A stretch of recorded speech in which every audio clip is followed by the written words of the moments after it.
So as Charlie mentioned, I'm an economist by training and trade. And so I look at AI in a somewhat different perspective than all of you do. And I'm actually grateful and honored to be the last speaker because I get to comment on everybody else who's come before me and they can't complain about it. But it actually makes sense because what I want to focus on today is an application.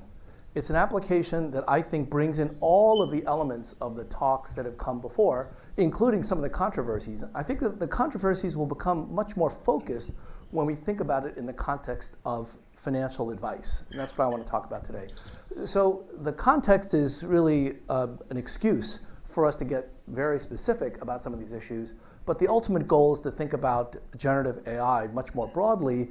And once you see it in very specific application here, you'll get all sorts of ideas for how to apply it to lots of other contexts. So that's the way in which I started with my collaborators in thinking about whether or not generative AI can help engage in financial planning, financial advice.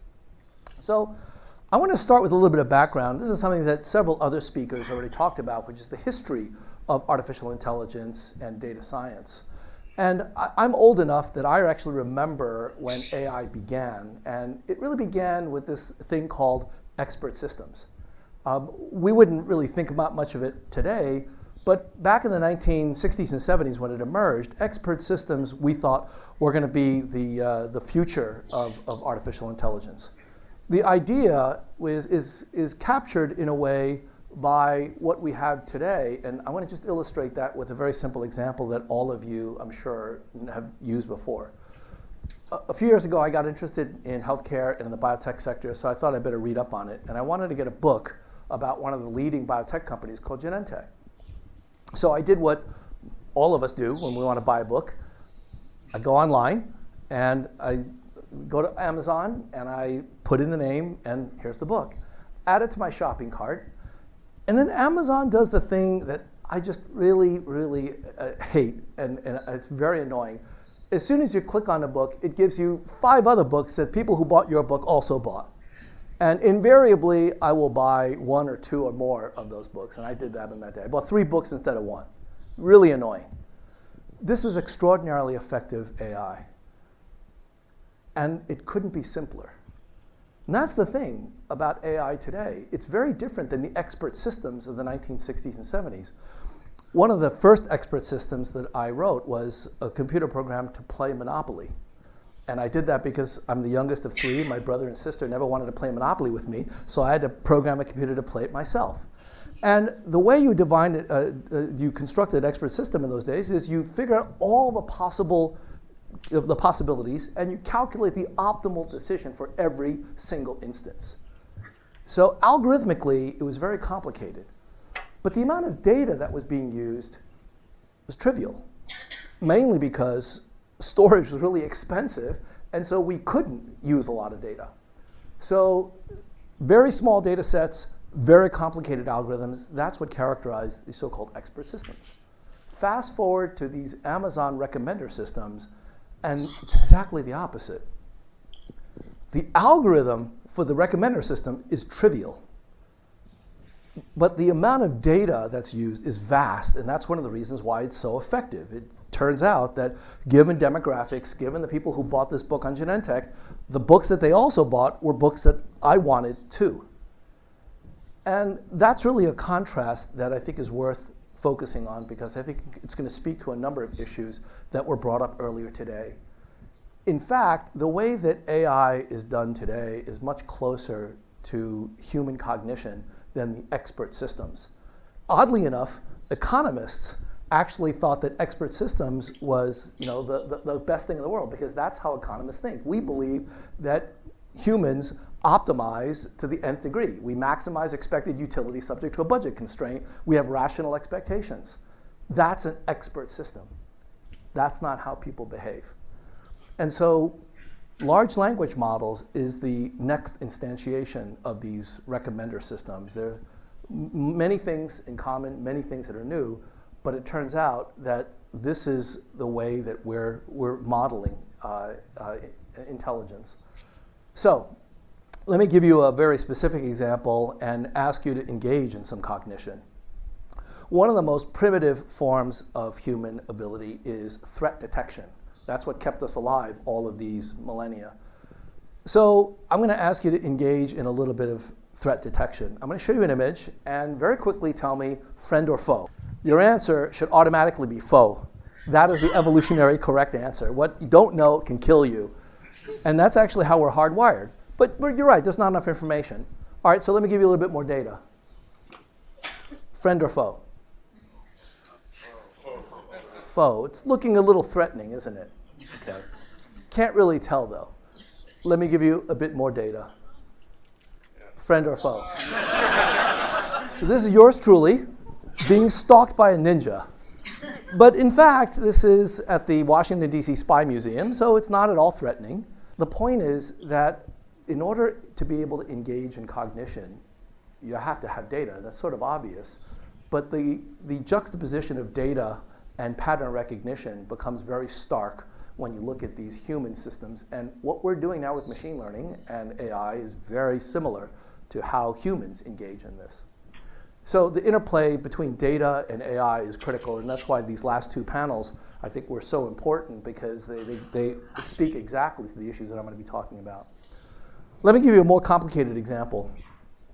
Suppose that you're at a cocktail party, and during the course of the evening, you learn about various different people that you meet.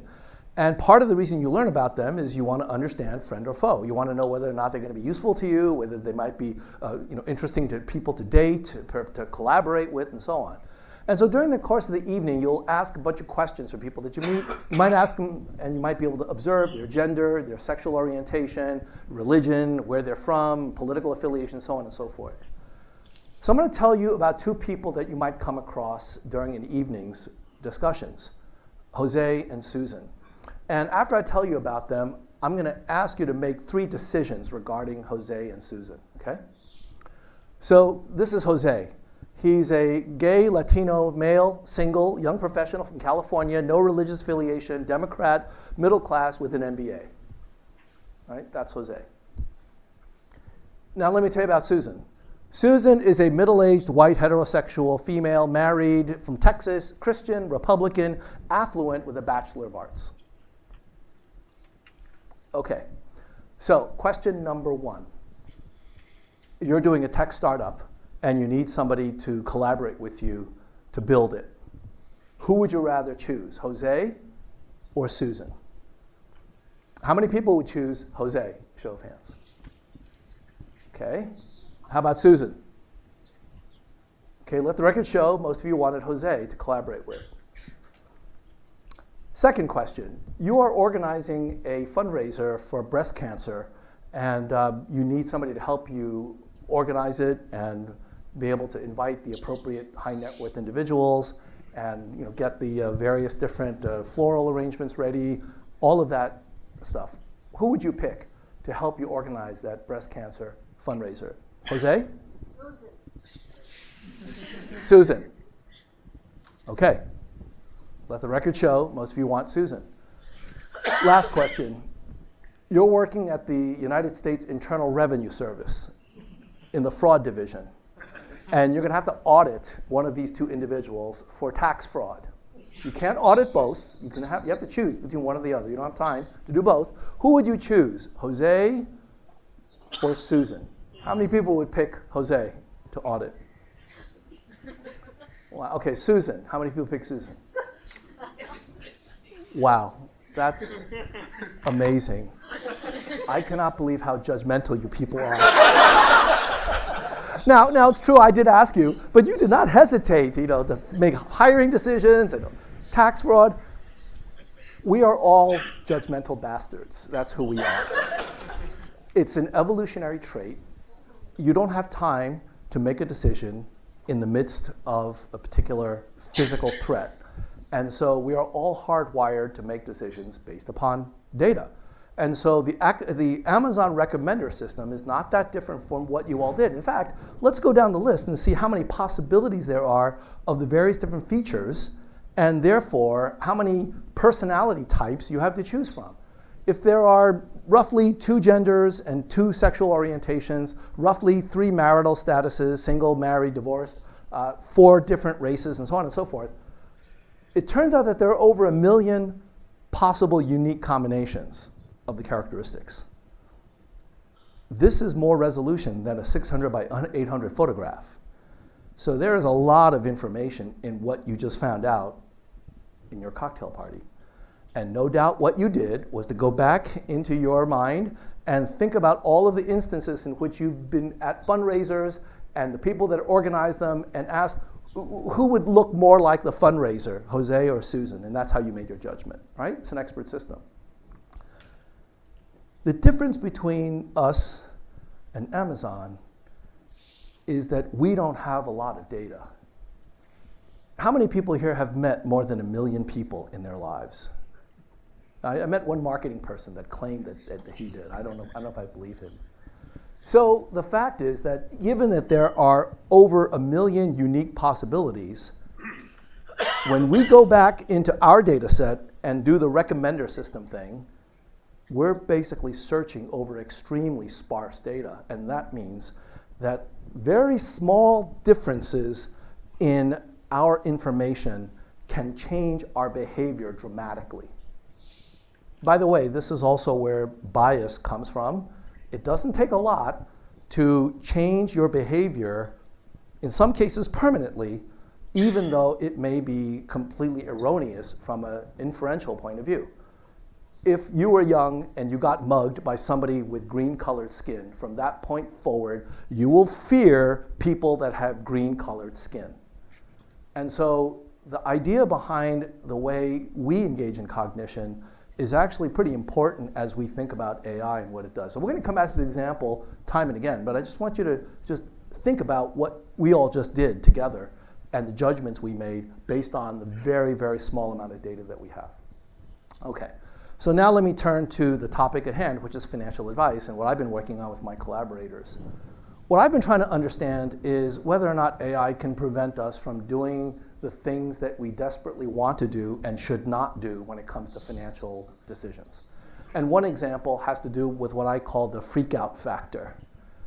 Typically, when you're engaged in focusing on wealth accumulation and you lose a substantial portion of your net worth, you engage in a technical reaction that I call freaking out. When you lose 25% of your wealth, you will get scared and take the money out of the stock market and put it into cash.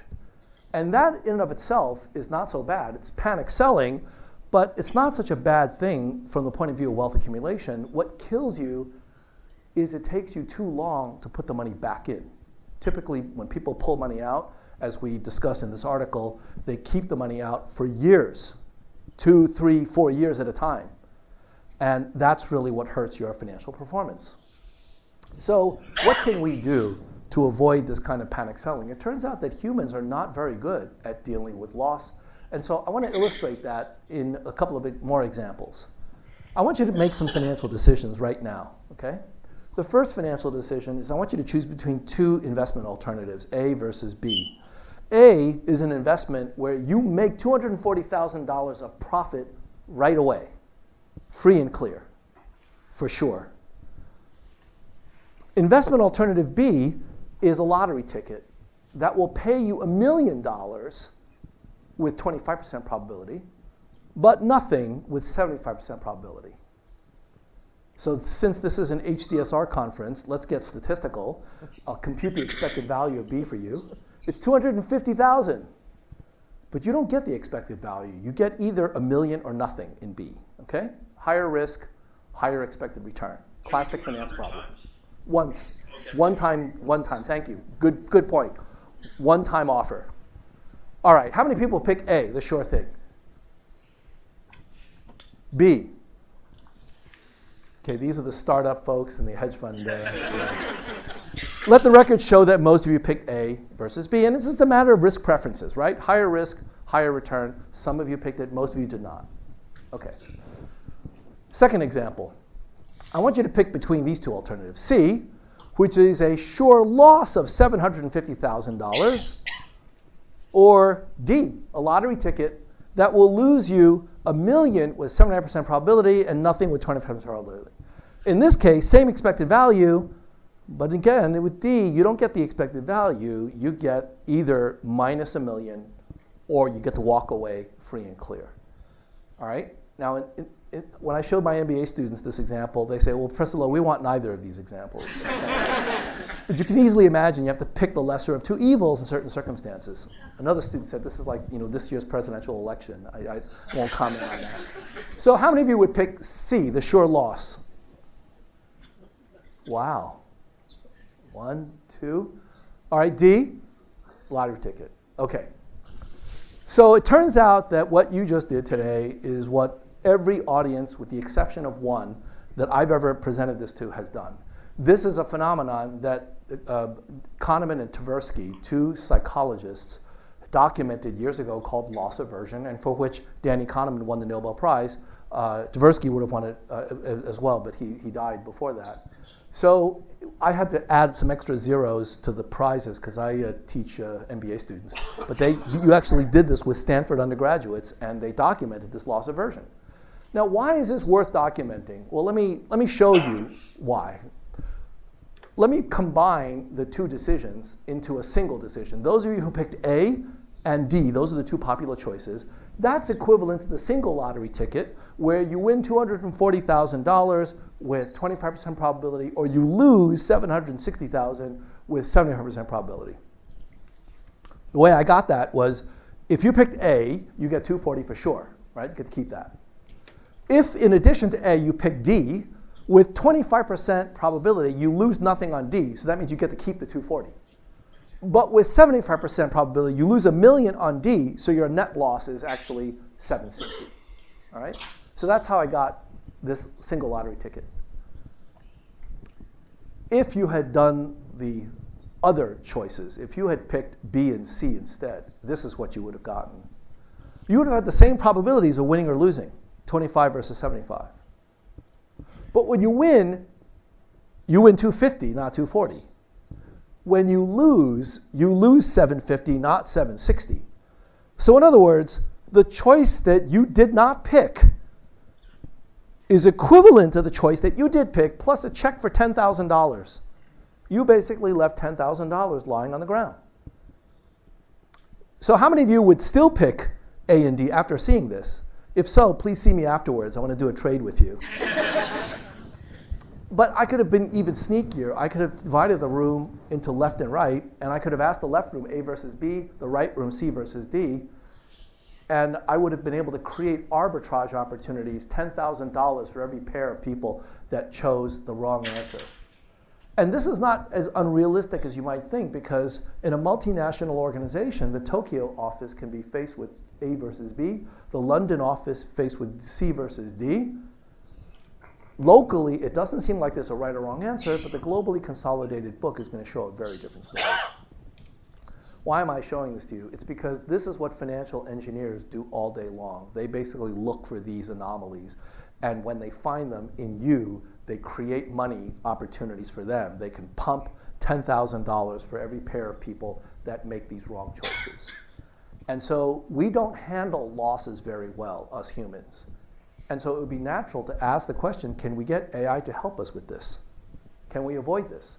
What's going on here is that when it comes to gains, all of you are generally risk averse. You want the sure thing versus the risky thing. When it comes to losses, I've given you two propositions that have the same expected value, but one has zero risk. And what you all chose was the risky alternative, not the riskless, when it comes to losses. And that asymmetry is what creates the opportunity for financial engineers like me. So what do we do about it? Well, let's ask ChatGPT. Let's ask ChatGPT, suppose we just lost 25% of our retirement money. What should we do? So this is what ChatGPT says, 3.5. Here's a list of things.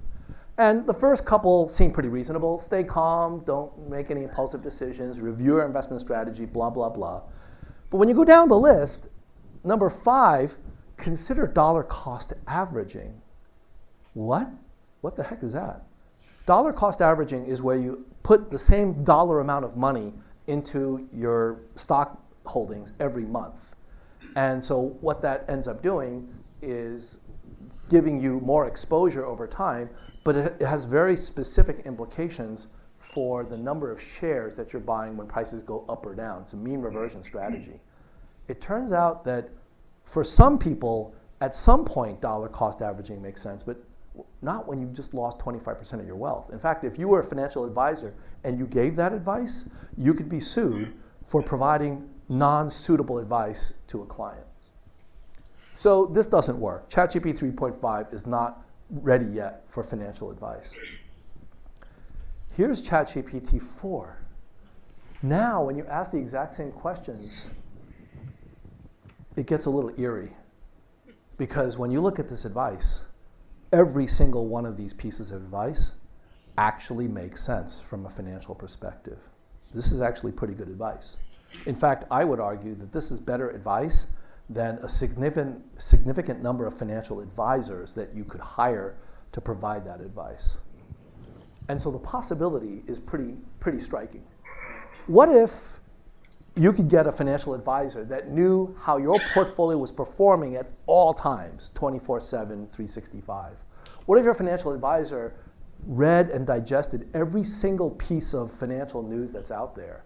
What if your financial advisor was available all the time, 24/7, 365, whenever you were ready to talk to them?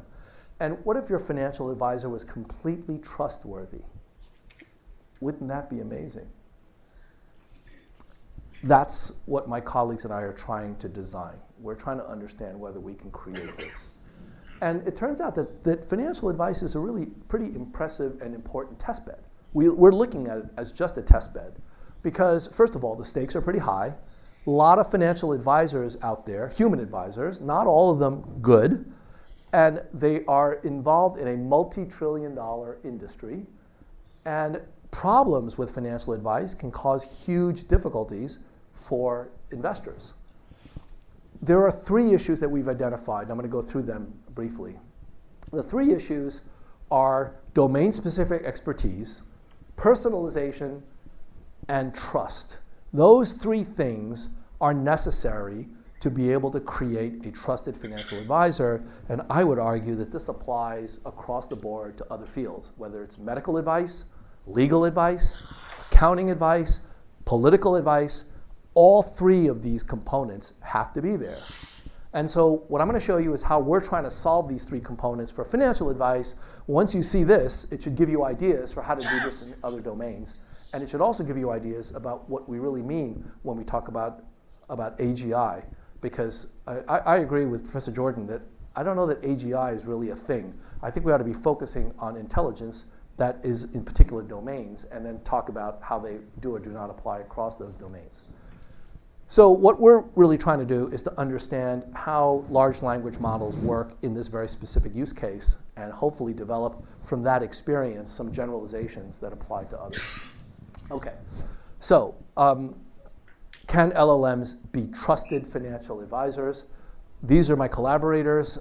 I am not an expert in LLMs, but Jillian Ross, who's a PhD student at the MIT Computer Science and AI Lab is. The master's student, Nina Gersberg, is as well. She spent the last summer as a prompt engineer at Microsoft. I was under the impression that a prompt engineer was an MIT student that showed up to class on time. I didn't realize that there was a job description called prompt engineer. So anyway, they've been wonderful to work with, and I'll tell you a bit about what we've been doing. Our project is divided up into 3 components. The first one is domain-specific expertise. In the case of financial advice, it's actually pretty easy. In order to become a financial advisor, you got to pass a test, and the test is called the Series 65. So, can a financial GPT, can it pass the Series 65? That's the first question. Second question, you have to be able to provide suitable financial advice. By suitable, it means tailored to a specific person's situation. You can't just give blanket advice, like, put your money in equity markets and leave it there. That is not suitable for everybody. So the second question is about personalization. And the third and most difficult question of all is this notion of trust and financial ethics. Can you get large language models to satisfy the US Securities and Exchange Commission regulation for what it means for a financial advisor to be able to discharge fiduciary duty? That's the legal term for whether or not you can trust somebody with your life savings. Are they a fiduciary? So we're going to come to that. Let me dispense with the first two because they're relatively easy. So in terms of expertise, the answer is pretty simple. Right now, ChatGPT and other large language models are not yet at the point where they pass the Series 65, but they are pretty darn close.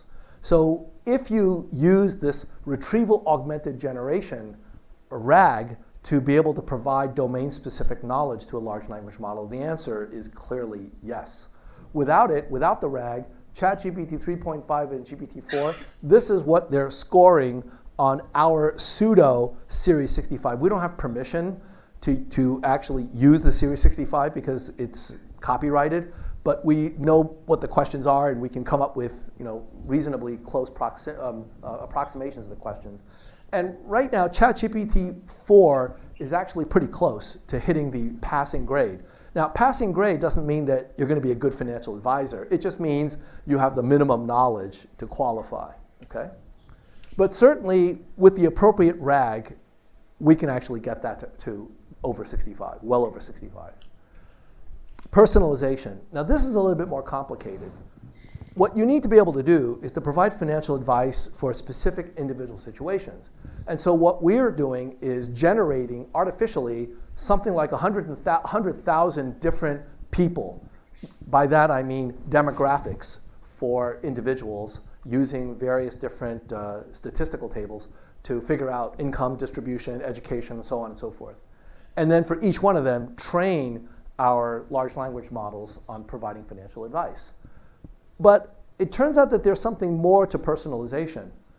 In particular, the questions that we've been working on are, do humans, do they enjoy interacting with a large language model? Do they feel comfortable? That's the personalization that we're trying to hit. And it turns out that one measure is the reading level of text generated from large language models. Out of the box, large language models typically give advice that is college level or above. That's not good, because there are many people, particularly those who we want to reach with this tool, that are underserved by the financial community because they're not going to ever generate enough revenues for Morgan Stanley or Fidelity to be able to want to seek their business. Those are the individuals that we would like to reach with our version of a financial GPT. And they don't necessarily interact well with college level reading. So we need to work on that. Also, there's another aspect of personalization, which is tone, temperament. And it turns out that out of the box, large language models, typically using various different emotionality scoring surveys, they are either neutral or positive in tone. That's actually not bad, unless you have an individual that is a bit of a sourpuss and they don't want to interact with a large language model that tends to be positive. I'm sure all of you experienced it. Maybe you got up on the wrong side of the bed one morning and you go into the office and there's a really chipper, exciting individual there who is just really hard to take that early in the morning. Well, there are clients like that, and they want to be able to match the kind of tone. So what we've come up with is actually something we call sympathetic pattern matching, which is the following. We have to estimate the state of the mood of a client, a human, and if it turns out that their mood is relatively neutral, then we match that mood with the large language model. But if it turns out that their mood is extreme, meaning they're extremely happy or they're extremely upset, then what we do is to actually shade the large language model to have the opposite sentiment state. Because the view is that you will, in terms of dealing with clients in a way that they will appreciate, bringing them to the middle is probably the most effective. We're not sure about that. We haven't tested this yet, but that's a hypothesis. Okay, so let me now turn to the last topic, which is, can we create a large language model that dispenses financial advice in a trusted fashion? And here we need to think very specifically about what we mean by trust. We've heard several versions of that over the course of the day, and so I'm going to have a very specific definition in a minute. So the first definition I'm going to start with, but not the only one, the first definition is the legal definition. In the United States, the legal code calls for a fiduciary as somebody who engages in interaction with a client and puts the client's interest first before his or hers. That's what a fiduciary is. And there are many examples of fiduciaries. If you have a stockbroker that's providing you with advice on how to manage your portfolio, that stockbroker is a fiduciary.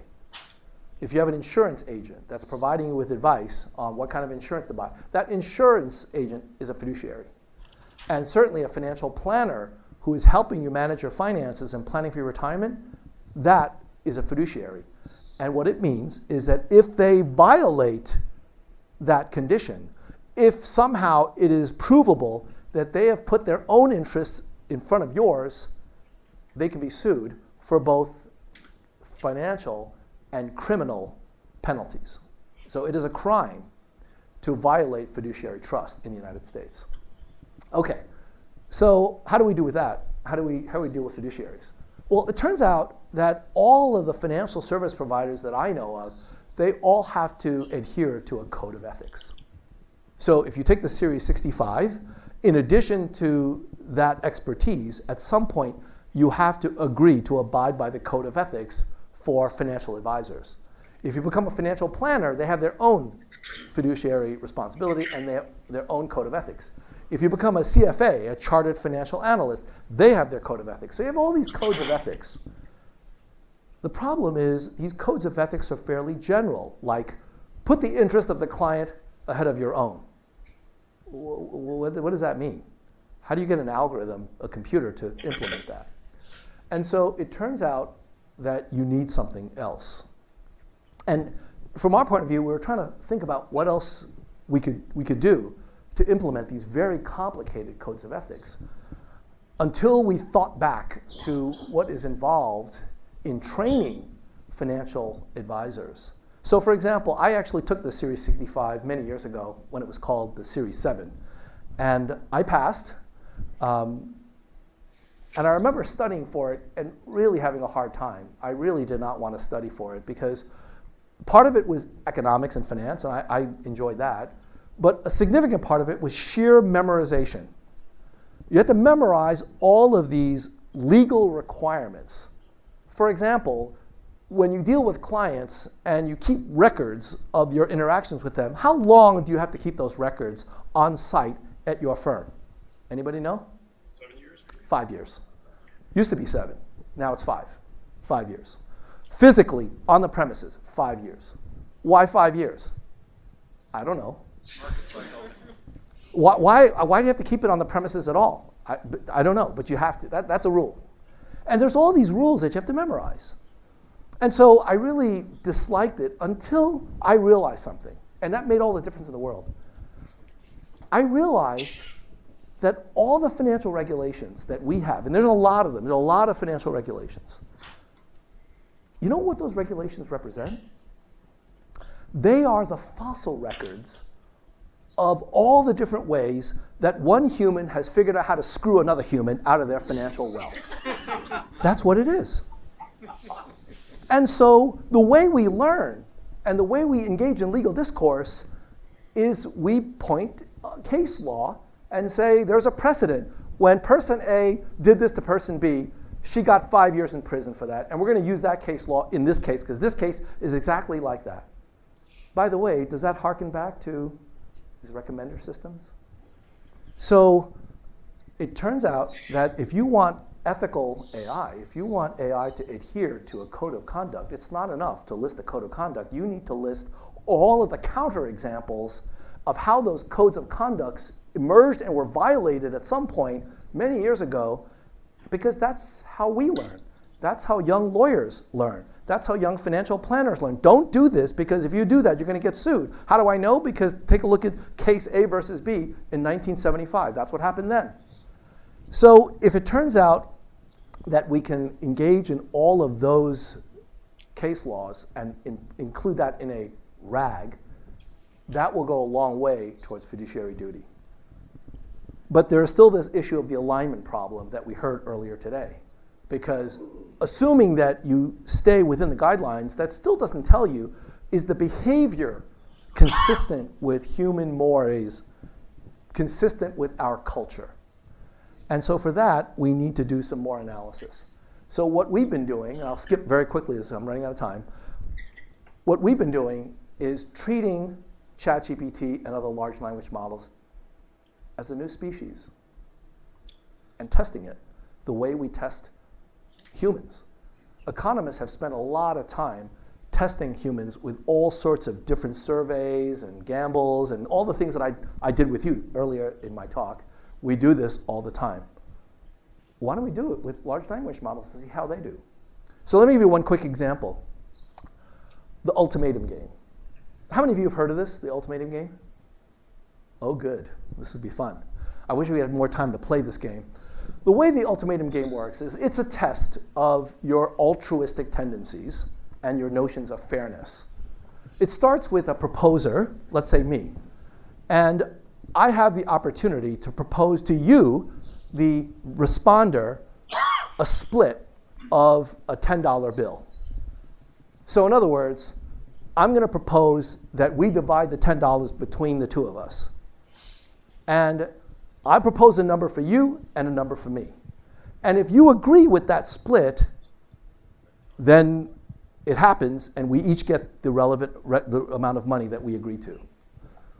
But if you disagree to my proposal, then neither of us gets the money. We're both at a loss. So for example, if I offer you $5 out of 10, how many of you would take the deal if I offer you $5 out of 10? Okay, thank you. Because if you took the deal, then that means that we each get $5 and we walk away happy.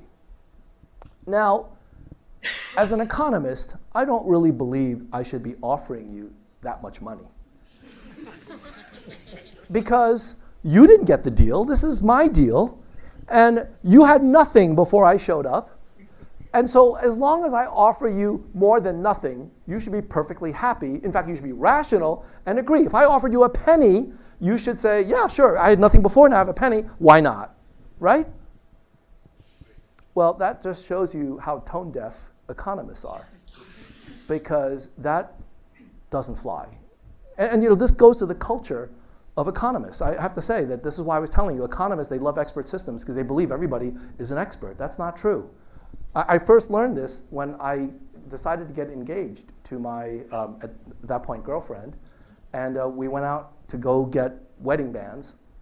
And so we went to a jewelry store and we picked out the wedding bands. And then the clerk asked, well, what would you like inscribed on the inside of the wedding band?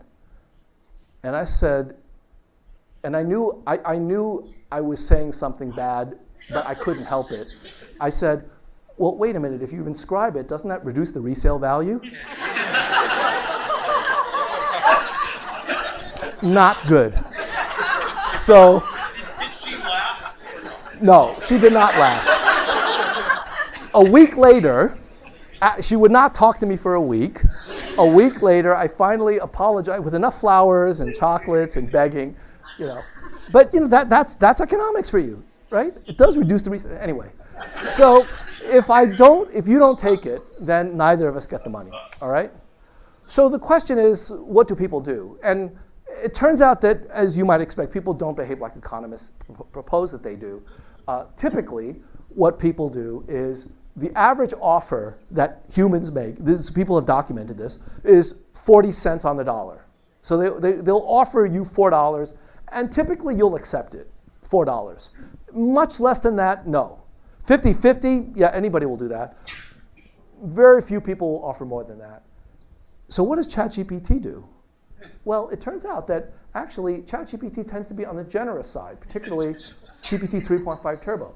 GPT-4 actually seems pretty close to human, and the other large language models all err on the side of generosity. But actually, we can learn more about this. We can use this notion of an inequity aversion index that was created by two economists, Fair and Schmidt, in 1999. They tried to analyze the preferences of this game by creating a utility function that includes some notion of fairness. So here's the utility function. So if you're player I, and you're proposing that you get xi and your other player get xj, then the utility function that these gentlemen came up with was, okay, your utility for the deal is how much money you get minus some penalty function that is a multiplier of how much the other player gets if it's greater than yours, also minus another penalty function for the amount that you get if what you're proposing is greater than the other person. So you can think about this as a guilt parameter, and you can think about this as an envy parameter. And so you can actually map out the preferences of people, and this is what we have done with respect to large language models. So this straight line, this 45-degree line in green, that's the Homo economicus. That's what economists say we behave in. We just maximize our total amount of money. And of course, we get none of it. Humans, what we do is this dotted blue line. So this parameter measures the amount of envy, and this parameter measures the amount of greed, the slope here. And what we see is that large language models today largely have similar guilt, but they are much lower in envy. So little by little, with these kinds of ideas, we can map out the psychology of large language models. And there's a question about stability. We don't know whether or not this is stable, but we're exploring that as well.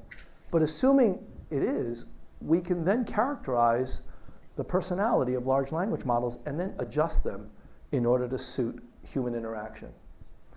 So this aspect of personalization and ethical dimension and trust, we think will be solvable, but it will take some time. So there's more things that we've done. I won't go through that, but lots of other analyses. But let me just now take on the last topic. The last topic has to do with extreme performance. What I've described to you and what we're trying to accomplish is not to create the very best possible financial advisor that ever existed. I've known a number of financial advisors. That's sort of my stock in trade. And they vary in quality. And there are a couple that I know that are really good, and I'll recommend those and only those to my friends and family. And the others, I won't bother because they're mediocre. They're not bad, but they're just not particularly good at their job in sussing out what clients need. They provide relatively benign but useful advice, and that's sort of where they stop. How do we create the very best advice? The best doctors, the best accountants, the best lawyers? That's harder. It takes years of training. It takes desire. It takes a variety of ingredients to create the best of the best. Basically, in general, how do you generate extreme performance? Well, it's pretty straightforward in humans. How do we get the very best in humans? It's selection, both natural and unnatural. The fact that all of you are here in this room is a selection process. I suspect that the IQs in this room are higher than average. Not a very big leap. The IQs in mathematics departments, even higher because of selection. And so I wrote a book about this recently. Let me give a shameless plug. This is a mathematical formulation for how natural selection actually can create all sorts of extraordinary performance, both good and bad, right? These are order statistics for the statisticians in the audience. If we are able to endow AI with three other things that we haven't talked about, if we endow it with agency, memory, and adaptability, AI can achieve these lofty heights. Therein lies the danger as well. So, am I afraid of AI? Not today, because the AI that we have today is very straightforward in its programming. Even the surprising performance of LLMs are still within certain boundaries. But if we allow these large language models and other generative AI to have these three features, agency, meaning they can do whatever they want, they have memory, and they can adapt and change themselves, That scares me. And I don't want to get grandiose about it. Let me give you a very specific example just to illustrate what can happen. Imagine that we have an AI that can actually do your taxes. You know, we're not that far away from it, right? TurboTax already does a pretty good job. So if you add large language models to TurboTax, you're like 90% of the way there. You're not 99% of the way there, you're 90% of the way there. Suppose that we asked some kind of TurboTax GPT the following question. Prepare my tax returns to reduce my tax liability subject to all of the rules specified by the current US tax code. If we were to allow an AI to train itself and adapt and morph and have agency and memory, I believe that it could generate results that are better than most tax lawyers in this case. Because the US tax code is just so damn complicated that it's really hard to keep all of that stuff in your mind for a specific individual. We all agree that's a good thing, right? Yeah, that's a good thing. How about this? Prepare my tax returns to reduce my tax liability subject to not getting audited by the IRS with 99.99% probability. That's not the same prompt, is it? In the first case, you're telling the AI to do your taxes and obey the law. In the second case, you're asking the AI to reduce your taxes and not get caught. And an AI that is adaptive with memory and agency can do both of these extremely well. That's the problem. Okay, so let me conclude by saying that ultimately the answer is we're going to need an ethics rag. And the ethics rag is something that we don't yet know how to do, my colleagues and I. There may be other people who do, but we're working on it, and we hope to be able to do that soon. I'm going to bring you back to what I think is still the most compelling form of ethics rag that's out there, and that's Isaac Asimov's 3 Laws of Robotics. Those of you who don't remember the Robot series or haven't read it, I urge you to do that. Asimov came up with these 3 recursive laws that were adapted and adjusted in certain ways. A robot may not injure a human being or, through inaction, allow a human being to come to harm. That's the first principle of the law of robotics. Do no harm.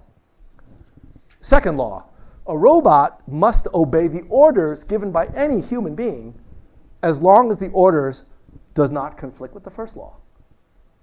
And finally, the third law, a robot must protect its own existence. It must survive as long as that survival does not conflict with the first 2 laws. Pretty cool, right? Later on, Asimov, in one of his stories, revised the first law. And the first law was revised with an exception. A robot may not injure a human being or, through inaction, allow a human being to come to harm, except. Yes, except if another human will be harmed by the first. So now this allows for police intervention. And this is where it gets dangerous, because now, what if you have the 0th law, which is a robot may not injure humanity or by inaction allow humanity to come to harm. If a robot took a look at fossil fuels out there or all of these other pollutants, what would they do, and who would they kill in order to save humanity? That's a scary proposition. So we're on a slippery slope. We're not sure how we're going to get there, but hopefully with all of your help, with HDSR out there, bringing all these issues to light, I think we're better for it. Thank you. I have a question about slide 23, where you talk about guilty and envy. The graph you showed there, all these models are public, and they are not just the raw data, they are policies that guide those chatbots. Do you think if we remove the policies set by the people that train the models and just look at the raw data, do you assume that we would see similar kind of behavior, or do you think the behavior would change? Well, the short answer is I don't know, but if I had to guess, I would guess that the behavior would change.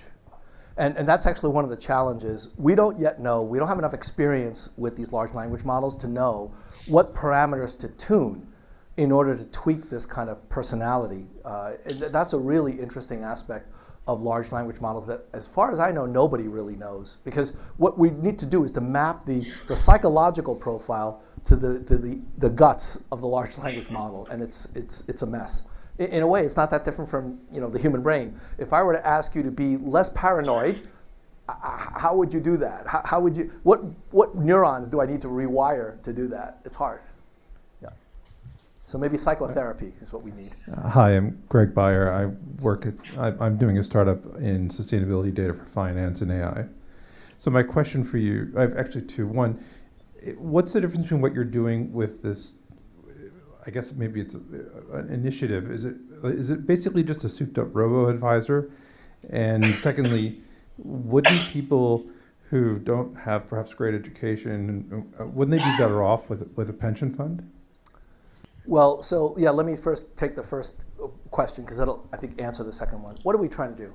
What we're trying to do is to create a real robo-advisor. So the term robo-advisor is a term of art that's out there. There are a number of firms that offer so-called robo-advisor products. None of them provide the level of customized advice that we're talking about. So let me give you a specific example, and this will answer the second question about are they better off just putting money in a pension fund. Nowadays, more and more pension funds are actually leaving it up to you. The defined contribution pension funds, you get to decide how you want to invest your pension, and that's still a problem. What we'd like to be able to do, and the reason we focus on trust, is we'd like to be able to have a relatively simple and streamlined large language model provide individual investors with basic advice for how to plan for their retirement and how to deal with financial losses when they occur. We'd like to be able to talk them off the ledge from basically doing the freak out factor, from liquidating all of their assets, putting it in cash, and leaving it there for 5 years. The problem, we know what the right answer is. The right answer is, if you want to liquidate, that's actually not so bad because there are certain cases where losses continue.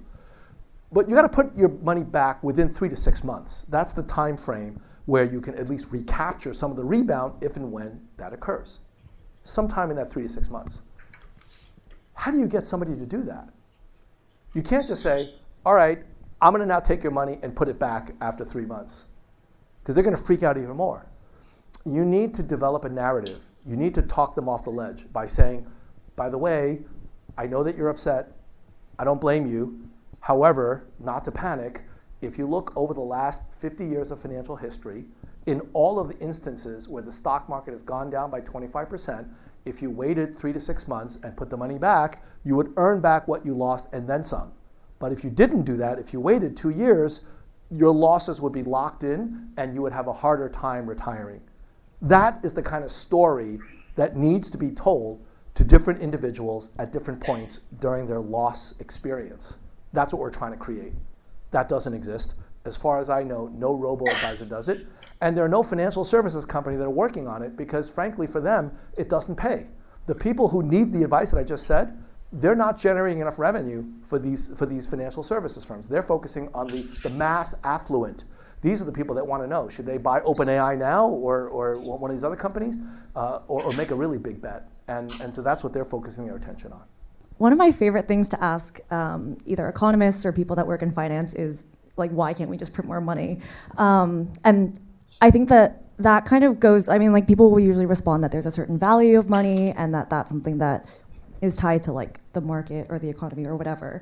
My question is, if that currency or if that capital is an indicator or at least some metric of value that we put on human goods and services, how do you think that value changes when you introduce non-human actors that are able to make those decisions and produce those results?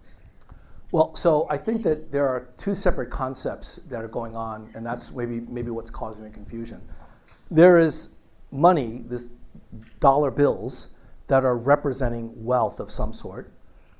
By the way, that's a fiction of our imaginations, right? These pieces of paper, these dollars, they don't represent anything other than the willingness of other people to take the money and give you stuff in return, right? So these dollars are not backed by any physical goods. They used to be, a long time ago, backed by gold at Fort Knox. There's really not enough gold to represent all the pieces of paper. So the fact that we're using the pieces of paper really means that we trust that these pieces of paper will be exchangeable for goods and services, and that's why we have our economy. There are certain economies, particularly in Latin America, where they've had hyperinflation, and eventually these pieces of paper are no longer acceptable as exchange for goods and services, and that's bad.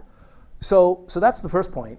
But your question about having non-human actors involved in the management of these assets, that in and of itself doesn't change the value of the assets.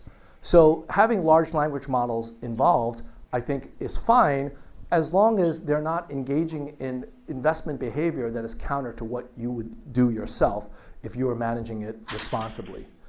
Where it gets a little bit more complicated is cryptocurrency, the digital assets. And we don't have time to talk about that right now, but I would urge most, if not all of you, who don't know what crypto assets are, to stay away from them. If you don't know what they are, you have no business investing in them. Good advice. Yes. Let me go. Then Frank. What a wonderful talk, so thank you. Thank you. So one thing though, in the first one you said in terms of passing the exam, I agree that we're going to pass the exam. What I don't agree though is that for a machine that passes the exam, the implication of that about the, if you will, intelligence or knowledge of the machine is the same as the implication of an individual passing it. The machine uses a different approach to passing it, which I think is less indicative of experience, time in classrooms, and broader knowledge than I think it is of an individual. I would say the same thing's true about medical exams and all the other things. So I have not felt that's a good indication of the talent of machines. I don't know what you and your colleagues think. Well, I am delighted that you brought this up, because I think this is a really important debate. And I don't necessarily disagree with you, but for the sake of this discussion and entertainment value, I'm going to disagree with you. So I'm going to take the other side. Let me take the other side. So a bird can fly. Humans can fly. But human flight has nothing to do with avian flight. They use completely different forms of propulsion and aviation. But they both fly. They can both get from point A to point B, and I would argue that actually humans can get from point A to point B a lot faster. So just because it's not the same mechanism doesn't mean that it won't serve the same purpose. Now, let me talk about financial advice. I would argue, you're right, that using large language models that basically fill in the blanks, you're getting something that's different from what human cognition might be. I use that word might very specifically, because in a way, human cognition, as I showed you before, is also kind of fill in the blank, right? And so if we have sufficient data and sufficient training and the right RAGs, who's to say that an algorithm can't actually do better than a human in making judgments? And I'll give you a very clear example today. It's been demonstrated that certain algorithms for predicting, detecting tumors in X-rays are better than what radiologists can do. They're using a very different technique to do so, but nonetheless, they're getting to that bottom line. So that's how I'd make the argument. I don't disagree with you that right now I wouldn't trust a large language model for making financial decisions, but I don't know if that will be the case in another 2 or 3 years. You talked about the narrative being an important thing, and indeed, it's my observation, and it sounds like, given that you're talking about the narrative, you might not disagree with me, that people make these decisions based on data, but also based on emotion. Mm-hmm. And so imagine that I cede all the decisions to my Robo advisor, and my Robo advisor is making good decisions in an environment where people are making predicted based on data and emotion decisions. But now imagine the bushel of Robo advisors problem. Mm-hmm. So now all of the advisors are Robo advisors, or at least a sufficient number of them. Mm-hmm. How does that change the market? How does that change the way they make decisions? Do they have to be trained in a different way? What happens? Well, so let me answer it in 2 different ways.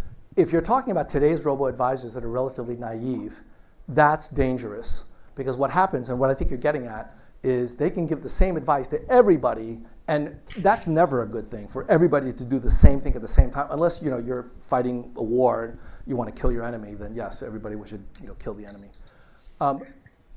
But a really sophisticated large language model should be giving advice that's tailored to your situation.